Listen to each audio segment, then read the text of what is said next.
Baik, Assalamualaikum warahmatullahi wabarakatuh.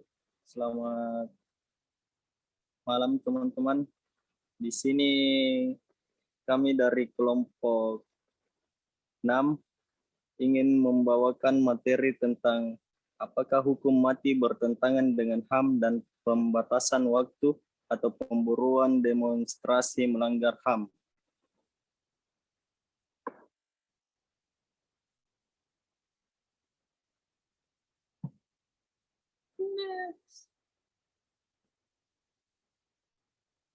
Adapun anggota dari kelompok 6 yang pertama M. Haigel Jimli A, yang kedua Muhammad Khairul Masyur, saya sendiri sebagai moderator, yang ketiga Andini Amalia Putri, yang keempat Nurwiri Adesia, yang kelima Husnul Hatimah U, yang keenam Nur Sapna Salsabila, dan yang ketujuh Naomi Mega Suryani Rewa.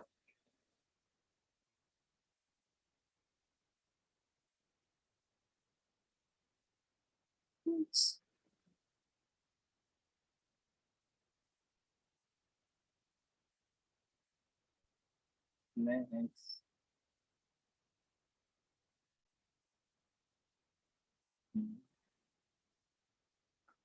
Adapun pendahuluan akan dibacakan oleh saudara M. Haigel Jimli.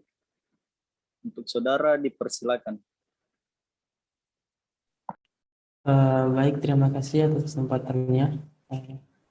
Tonggak sejarah hak asasi manusia di dunia terjadi pada tanggal 10 Desember 1948 adalah dengan disahkannya Universal Declaration of Human Rights, sehingga pemenuhan, perlindungan, dan penghormatan mesti dijalankan oleh bangsa yang beradab, termasuk Indonesia yang sudah meratifikasi beberapa konvensi tentang hak asasi manusia, mulai dari konvensi hak sipil, politik, hak ekonomi, sosial, dan budaya, dan yang lain. Oleh karena itu, sudah sepatutnya Indonesia yang besar dan multikultural menjunjung tinggi hak asasi manusia.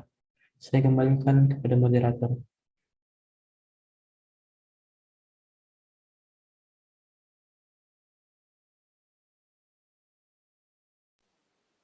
Baik, bagus sekali saudara Haigel.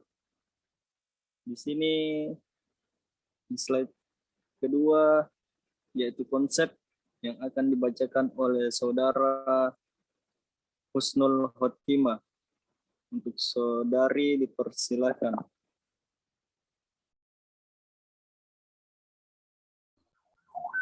Baik, kepada moderator, terima kasih atas kesempatannya. Hak adalah kebebasan fundamental bagi semua orang, tanpa memandang kebangsaan, jenis kelamin, atau etnis, ras, agama, bahasa, atau status lainnya. Hak asasi manusia mencakup hak sipil dan politik seperti hak untuk hidup, kebebasan, dan kebebasan berekspresi. Selain itu ada juga hak sosial, budaya, dan ekonomi, termasuk hak untuk berpartisipasi dalam kebudayaan, hak atas pangan, hak untuk bekerja, dan hak atas pendidikan. HAM itu adalah bersifat universal. Namun demikian, pelaksanaan HAM tidak mungkin disamaratakan antara satu negara dengan negara yang lain. Masing-masing negara tertentu mempunyainya. Di samping itu, pengalaman sejarah dan perkembangan masyarakat sangat mempengaruhi implementasi HAM tersebut. Baik, saya kembalikan kepada moderator.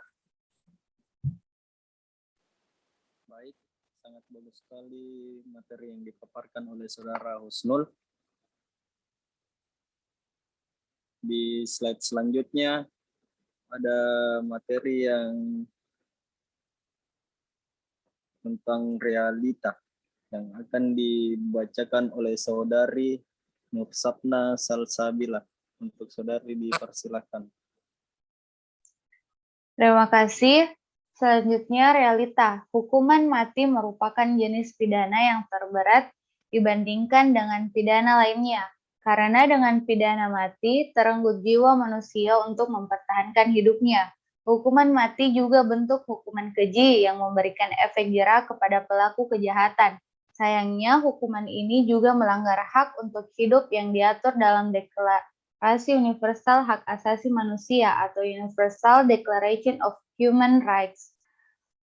Menurut peneliti Balitbangkumham, Firdaus, dalam kerangka hukum nasional, hak untuk hidup juga diatur dalam Konstitusi Indonesia. Ketentuan ini ditegaskan dalam Pasal 4 Undang-Undang Nomor 39 Tahun 1999 tentang Hak Asasi Manusia. Adalah hak untuk hidup, hak untuk tidak disiksa, hak kebebasan pribadi, pikiran dan hati nurani, hak beragama, hak untuk tidak diperbudak. Dalam kaitan dengan masalah ini, penerapan hukuman mati sebenarnya masih mengandung kontroversi di tengah masyarakat sehubungan dengan hak asasi manusia. Karena itulah, Balitbangkumham melakukan penelitian tentang implementasi kebijakan hukuman mati ditinjau dari aspek HAM. Jelas Firdaus dalam kegiatan presentasi proposal penelitian implementasi kebijakan hukuman mati ditinjau dari aspek HAM. Sekian, saya kembalikan ke moderator. Baik, sangat bagus sekali untuk Saudara Nur Safna Salsabila. Slide selanjutnya. Slide selanjutnya yang akan membahas tentang masalah yang akan dibacakan oleh Saudari Naomi Mega Suryani Rewa. Untuk Saudari dipersilakan. Baik, terima kasih atas kesempatan yang diberikan. Saya akan membacakan yang bagian masalah. Menganggap hukuman mati sama sekali tidak mampu mengurangi tindak kejahatan, tidak ada data ataupun riset sama sekali yang menyatakan hukuman mati mampu mengurangi kejahatan. Tidak ada sama sekali, tidak ada efek dan hubungannya, ujar Romo Magnis dalam konferensi hukuman mati dan hak untuk hidup yang digagas Lembaga Swadaya Masyarakat atau disingkat LSM. Romo Magnis melanjutkan, hukuman mati yang masih berlaku di Indonesia sejatinya tidak dapat dibenarkan. Menurutnya, penerapan hukuman mati masih dilakukan karena adanya perspektif sebuah kejahatan harus dibalas. Kita masih punya perspektif pembalasan. Kebaikan harus dibalas, kejahatan harus dibalas. Hukuman tidak ada kaitannya dengan pembalasan. Pembalasan itu adalah hak Tuhan, ungkapnya. Irianto menambahkan, secara normatif, hukuman mati memang tidak bisa dibenarkan di Indonesia. Pasalnya, jika ditelisik dari sila kedua Pancasila, yakni kemanusiaan yang adil dan beradab, dan Undang-Undang HAM, dalil hukuman mati tidak dibenarkan. Sekian dari saya kembalikan ke moderator. Baik, terima kasih untuk Saudara Naomi. Materi yang bagus sekali yang telah dibacakan tadi. Slide selanjutnya membahas tentang solusi yang dibacakan oleh Saudari Nurwiri Adisia. Untuk Saudari dipersilakan. Baik, selanjutnya solusi. Untuk meningkatkan kewenangan Komnas HAM tidak serta-merta menjadi solusi atas mendeknya proses hukum kasus pelanggaran HAM yang berat. Komnas HAM ditingkatkan kewenangannya juga sebagai penyidik, misalnya, namun penuntutan tetap saja ada di Jaksa Agung, maka tidak solutif. Hal ini justru akan menjadikan problem tersendiri lagi. Akan sulit jika tidak ada kemauan serius dari Jaksa Agung untuk menyelesaikan kasus-kasus pelanggaran HAM yang berat.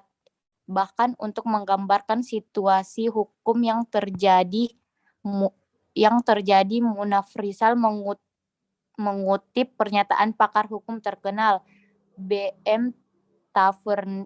Taverne yang berbunyi, berikan aku hakim, jaksa, polisi, dan advokat yang baik. Niscaya aku akan berantas kejahatan meski tanpa undang-undang sekalipun. Ini menggambarkan jika penegakan hukum tanpa undang-undang pun sebenarnya dapat ditegakkan asalkan penegak hukumnya serius. Tekan Munaf Rizal. Hairansyah meminta kepada publik untuk selalu mendorong dan menuntut penyelesaian kasus-kasus pelanggaran HAM yang berat. Sekian, saya kembalikan ke moderator. Terima kasih untuk Saudara Naomi, Saudara Nurwiri telah membacakan solusi. Dan pada kesimpulan akan dibacakan oleh Saudari Andini Amalia Putri. Untuk Saudari dipersilakan. Baik, terima kasih atas kesempatan yang telah diberikan oleh moderator. Langsung saja, dari uraian di atas, hak asasi manusia menjadi perlindungan dari negara terhadap warga negara, pemenuhan kebutuhan warga negara yang meliputi hak sosial, ekonomi, dan budaya dari penghormatan terhadap hak-hak dasar warga negara untuk hidup aman, damai, dan tentram. Hak asasi manusia adalah hak yang kebebasan fundamental bagi semua orang, tanpa memandang kebangsaan, jenis kelamin, asal kebangsaan atau etnis, ras, agama, bahasa, atau status lainnya. Hak asasi manusia mencakup hak sipil dan politik, seperti hak untuk hidup, kebebasan, dan kebebasan berekspresi. Saya kembalikan ke moderator. Baik, terima kasih kepada Saudari Andini Amalia Putri. Dan itulah tadi persembahan materi dari kelompok 6. Lebih dan kurangnya mohon dimaafkan. Assalamualaikum warahmatullahi wabarakatuh. Waalaikumsalam warahmatullahi wabarakatuh.